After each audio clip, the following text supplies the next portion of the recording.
Hi good morning everyone भल रुहतु समस्ते खुशी रुहतु समस्ते। तो आज मुझे गोटे छोट मिनी ब्लॉग्स आसी जहाँकि आम समस्ते गुपचुप फेस्ट करने बिजी।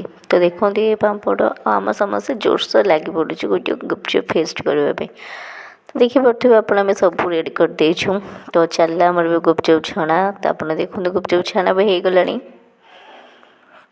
तो देखते केते सुंदर है गुपचुप। तापर आम लग पड़ू बहुत सारा सामान आनिलु जहाँकि गुपचुप पकड़ा मसला बनइलु। तो गुपचुप मसला खट्टा पानी ना तो से हुए ना, तो सही टाइप आम बनइलु। तो या पर आप देखिपे आम के सुंदर माने मसला बनाऊँ गुपचुप। तो देखो ये खट्टा भी केते प्रकार जल्दी रंगे पड़ू। ये हूँ राग। तो देखो केते सुंदर बना हो।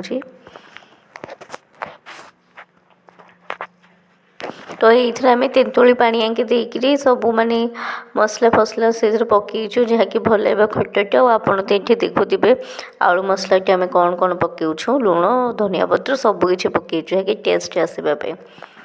तो देखु यही खट्टा खट्टा लगे तो किसी तो पकड़ा दरकार। तो आम पकईलु साल्ट। तो देखिपे यहाँ तो गुपचुप जो खट्टा आसपा से गुपचुप मजा आसता है। तो देखो या भी आम लेंबू पकईचु।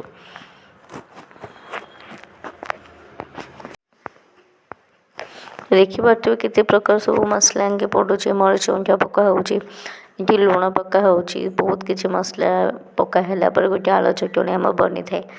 तो यहाँ पे आम सब कुछ रेडी भी हो जाए। तो देखो रेडी हो सब जगह आमर। तापर आम खाଇବା इटिंग स्टार्ट हो। तो देखो ये आम टे मजा कर मुझे छोट गोटे मो फेस देखीदेवी। देखो आम भाउज ये सब करने को लगी पड़ी।